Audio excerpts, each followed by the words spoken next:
আচ্ছা, এই মুহূর্তে আমাদের চারপাশে একটু খেয়াল করলে কি দেখা যায়? হয়তো টেবিলটা বা দেয়ালের ঘড়িটা একদম স্থির। আবার জানালার বাইরে তাকালেই হয়তো দেখবেন একটা গাড়ি ছুটে যাচ্ছে, কিংবা মাথার উপর ফ্যানটা বনবন করে ঘুরছে। কিছু জিনিস স্থির আর কিছু গতিশীল। এই খুব সাধারণ একটা পর্যবেক্ষণের মধ্যেই কিন্তু লুকিয়ে আছেন পদার্থবিজ্ঞানের বিশাল এক জগৎ। চলুন আজ স্থিতি আর গতির এই রহস্যটাকে একটু কাছ থেকে দেখা যাক। এই দুটো ছবির দিকে তাকালেই কিন্তু মূল পার্থক্যটা চোখে পড়ে, তাই না? একপাশে সবকিছু যেন থমকে আছে, শান্ত, স্থির, আর অন্য পাশে জীবনের ছোটাছুটি। দেখতে তো বেশ সহজ লাগছে ব্যাপারটা, কিন্তু পদার্থবিজ্ঞানের ভাষায় এই পার্থক্যকে আমরা কিভাবে ব্যাখ্যা করব? ঠিক এখানেই জন্ম হয় স্থিতি আর গতি, এই দুটো ধারণার। তাহলে সোজা কথায় ব্যাপারটা কি দাঁড়ালো? খুব সহজ। যদি কোনো একটা বস্তু তার আশেপাশে জিনিসপত্রের তুলনায় নিজের জায়গা না বদলায়, তবে সেটা স্থিতিশীল। যেমন ধরুন ঘরের দেয়ালটা। আর যদি সময়ের সাথে সাথে অবস্থান পাল্টাতে থাকে, যেমন রাস্তার গাড়ি, তাহলে সেটা গতিশীল। ব্যাস, এটাই হলো মূল ভিত্তি।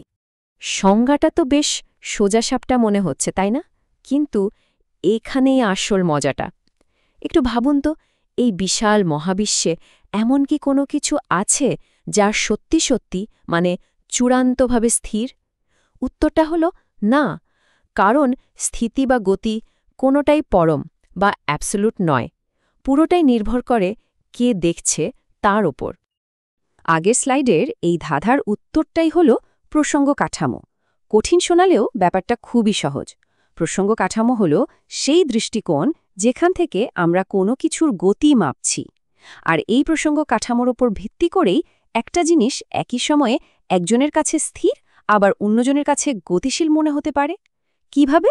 চলুন একটা উদাহরণ দেখি। এই উদাহরণটা দেখলেই ব্যাপারটা একদম জলের মতো পরিষ্কার হয়ে যাবে। ধরুন বাসের ভেতরে বসে থাকা একজন যাত্রীর কাছে মনে হচ্ছে বাইরের গাছপালাগুলো হুশ করে পেছনে চলে যাচ্ছে। তার মানে যাত্রীর সাপেক্ষে গাছগুলো গতিশীল। কিন্তু রাস্তার পাশে যে লোকটি দাঁড়িয়ে আছে, তার কাছে কিন্তু গাছটা স্থির। বরং তিনি দেখছেন বাস আর বাসের যাত্রী দুজনেই সামনের দিকে এগিয়ে যাচ্ছে। দেখছেন তো, শুধু দেখার জায়গাটা বদলে গেল আর স্থির বস্তু হয়ে গেল গতিশীল। এটাই প্রসঙ্গ কাঠামোর খেলা। ব্যাস, তাহলে আমরা বুঝলাম যে গতি জিনিসটা আপেক্ষিক। এবার চলুন এই গতির বিভিন্ন ধরন, বা বলা যেতে পারে এর নানা ফ্লেভার সম্পর্কে একটু জানি। কারণ সব গতি তো আর একরকম হয় না, তাই না? প্রথমেই আসা যাক চলন গতিতে। ভাবুন তো, একটা বইকে টেবিলের ওপর দিয়ে সোজা ঠেলে দেওয়া হলো।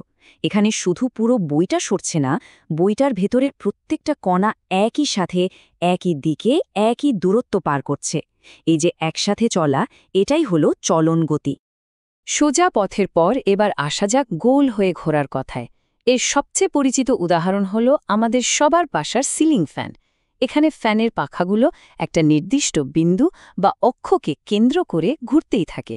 এই ধরনের গতিকেই বলা হয় ঘূর্ণন গতি। আচ্ছা, এমন কোনো গতির কথা কি ভাবা যায় যা বারবার একই পথে ফিরে আসে? একদম ঠিক, দেয়ালঘড়ির কাঁটা।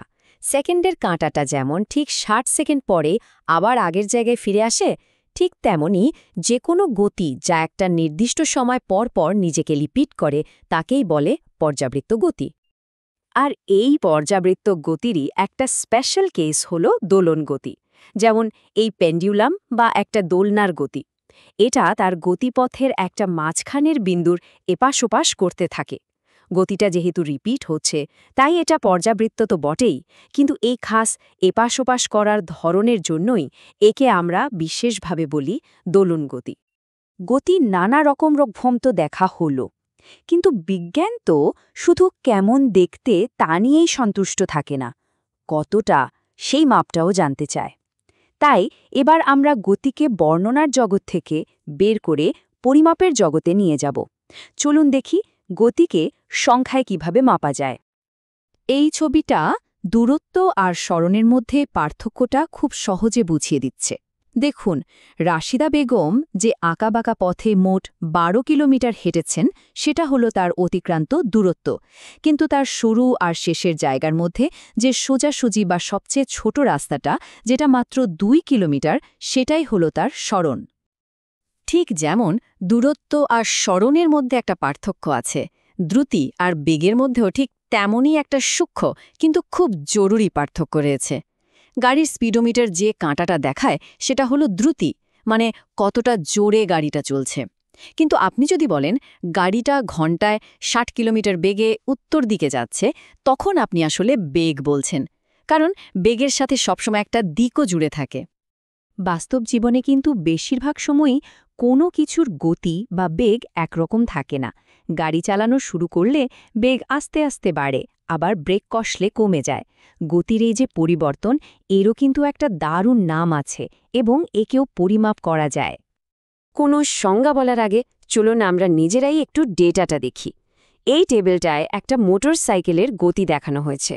আচ্ছা, এখানে কোনো নির্দিষ্ট নিয়ম কি চোখে পড়ছে? একটু খেয়াল করলেই দেখবেন প্রতি সেকেন্ডে এর বেগ ঠিক ৫ মিটার পার সেকেন্ড করে বেড়ে যাচ্ছে। সময়ের সাথে বেগের এই যে পরিবর্তনের হার, পদার্থবিজ্ঞানের এর একটা দারুণ নাম আছে, ত্বরণ। আমাদের মোটরসাইকেলের উদাহরণে বেগ প্রতি সেকেন্ডে ৫ মিটার পার সেকেন্ড করে বাড়ছিল, তাই এর ত্বরণ হল ৫ মিটার পার সেকেন্ড স্কোয়ার। এটা আসলে আর কিছুই না, বেগ কতটা দ্রুত পাল্টাচ্ছে শুধু তারই একটা মাপ। ঠিক এর উল্টোটাও তো হয়, তাই না? বেগ বাড়ার বদলে যদি সময়ের সাথে সাথে কমতে থাকে, যেমনটা ব্রেক করলে হয়, তখন এই ঋণাত্মক ত্বরণকে আমরা একটা আলাদা নামে ডাকি, মন্দন। এতক্ষণ তো আমরা অনেক থিওরি নিয়ে কথা বললাম, স্থিতি, গতি, ত্বরণ, কিন্তু প্রশ্ন হল এসব জেনে আমাদের দৈনন্দিন জীবনে কী লাভ? বিশ্বাস করুন, এর উত্তরটা আমাদের সবার নিরাপত্তার সাথে সরাসরি জড়িয়ে আছে। এর সবচেয়ে বড় আর জরুরি উদাহরণ হলো সড়ক নিরাপত্তা। একটা গাড়ির গতি কত, ব্রেক করলে সেটা থামতে কতটা সময় বা দূরত্ব লাগবে, এই সব কিছুই কিন্তু ত্বরণ আর মন্দনের হিসেব। এই সাধারণ পদার্থবিজ্ঞানের জ্ঞান না থাকলে মারাত্মক দুর্ঘটনা ঘটতে পারে। আমাদের ট্রাফিক আইনগুলো কিন্তু এই বিজ্ঞানের উপর ভিত্তি করেই বানানো হয়, যা আমাদের জীবন রক্ষা করে। তাহলে আজ আমরা গতির ভাষাটা শিখে ফেললাম। আমরা এখন জানি গতি কি, কত রকমের হয়, আর তাকে কিভাবে মাপতে হয়।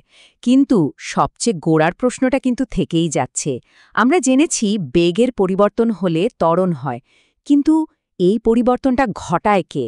কোন শক্তি একটা স্থির ফুটবলকে গতি দেয় বা একটা চলন্ত গাড়িকে থামিয়ে দেয়? এই কেন এর উত্তরটাই আমাদের আরেকটা আলোচনার বিষয়।